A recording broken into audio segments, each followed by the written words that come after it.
When I think of great linear players like Chris Coleman or Aaron Spears,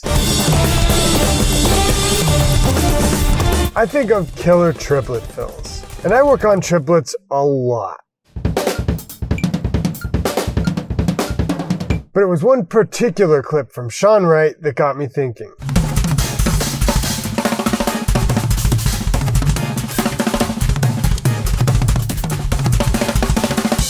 The first thing I thought was, I suck! But soon after that, I thought, ooh, he's doing something interesting. Like, check out just this one section.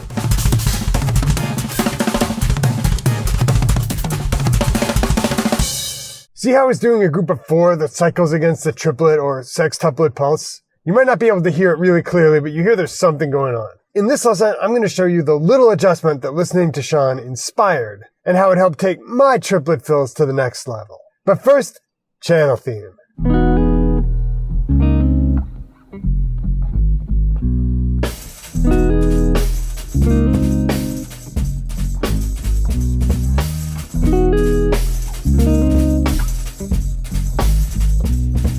Why do we care about triplets? Why not just play 8ths or 16ths? Well, beyond the fact that sometimes you're going to be playing a beat that's got that underlying pulse, like this Purdy shuffle.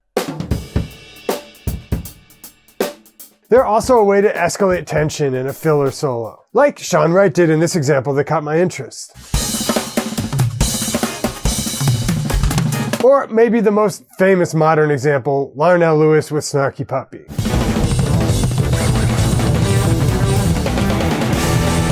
It's like that extra gear for the really intense part of the solo. Plus, it's a good way to use different subdivisions. It's another way, along with dynamics, phrasing, and orchestration, to make a solo interesting.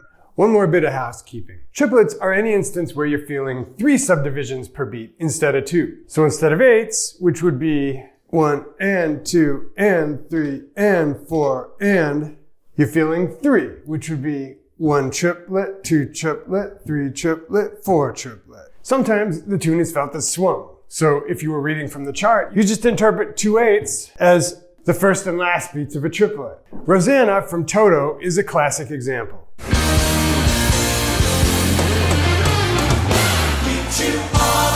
But some tunes are written with multiples of 3/8 notes. So 4/4 would become 12/8, and 5 would become 15/8.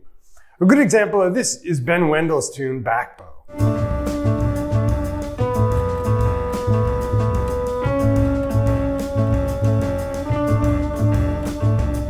In all these instances, I'm still calling the 3-note groupings triplets.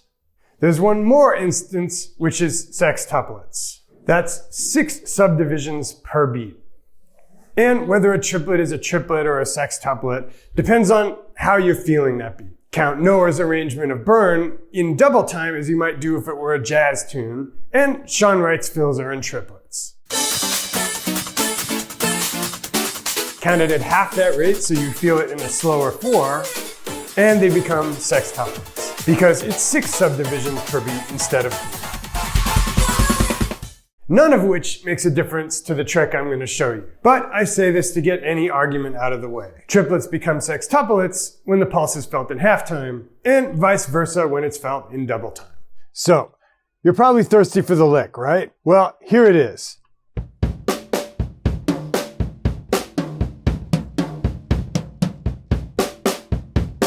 That's it. In gospel linear parlance, this is called 2/2. 2 hand notes over 2 kick notes. So the good news is that it's easy to play. It's one of the first drum fills you learn once you start to get some kick pedal chops. But now let me set the metronome so that we're feeling triplets, and I'll play it again.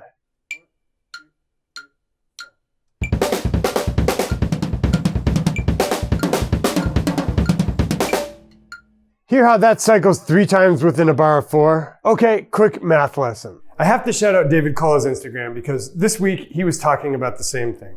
He issued a challenge to his followers to play 4 beat cycles over triplets while counting the ground beat out loud. 1 triplet, 2 triplet, 3 triplet, 4 triplet, 1 triplet, 2 triplet. To kill 2 birds with 1 stone, let me complete David's challenge right now. I'll link to his channel below. You should subscribe to him. 1 triplet, 2 triplet, 3 triplet, 4 triplet, 1. The reason this works is basic math.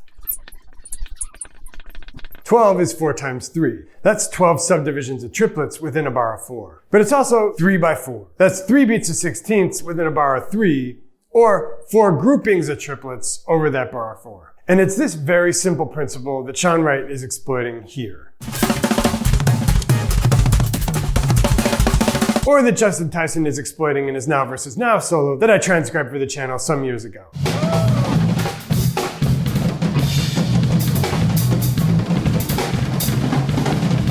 The reason it had such an impact on my playing might be the timing. No, not timing like keeping the same tempo throughout a tune. Timing like the period of my life when it occurred to me. I was feeling stale with my triplet fills, practicing a lot of permutations of 6-stroke rolls.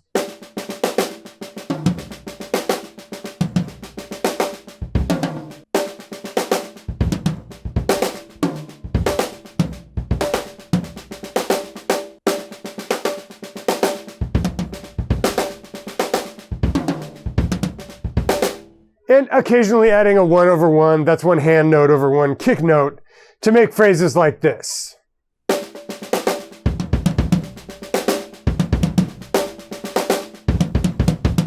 But Sean reminded me that 2 over 2 in groups of 4 over the triplet pulse is a great way to mix things up.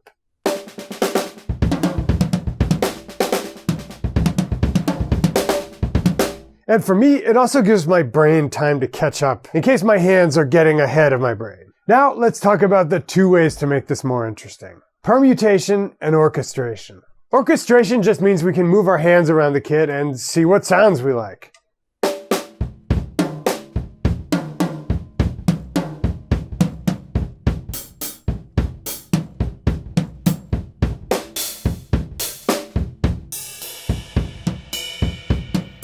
We can do both hands on one drum, or each hand on a different surface. We can use closed hi-hats and cymbals as toms, which is a great thing a lot of the modern linear guys do.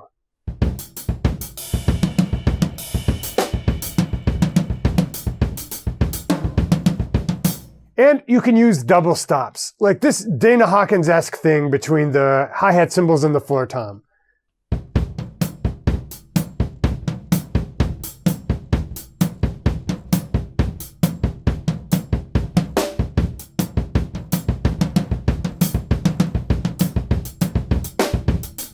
By permutation, I just mean that there are 4 beats to the cycle, so you can start with any of them.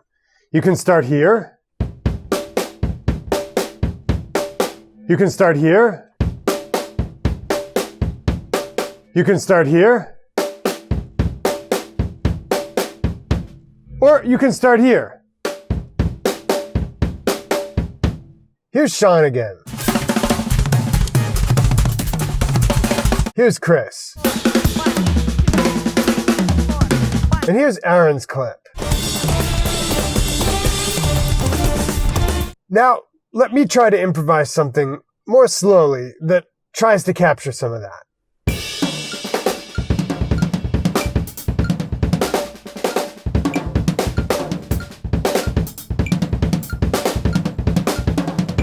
One other thing you can work in is what's called the Herta, which is just this. Basically, it's a triplet with the first 2 beats doubled, so you see this a lot in gospel. Basically, the most common permutation is just... So one example would be like... So guys, if you dug this lesson, in fact, if you've been watching the channel for a hot minute, you feel like maybe you're ready to go a little deeper, maybe you're ready to study with me, you might be wondering, well, how do I do that, Nate? You're all the way over in New York City, wherever that is, and I'm here in Greater Dubuque. Well, not to worry, because I have what's known as an online course. And it's not just any online course. I will literally take you through 6 months of coaching with me, exactly the same things I practiced to go from mediocre to slightly better than mediocre back in the day. We only open it up a few times a year, but if you'd like to get on the wait list, and if you'd like a completely free gateway drug to the type of thing that's in that course, I recommend you click below the video player and enter your email in on the next page, and I'll send you, as a bonus, 3 free videos that'll make your playing better in the next 3 weeks than it's improved in the last 6 months. Always enjoy these, guys. See you back again real soon for another lesson of the week.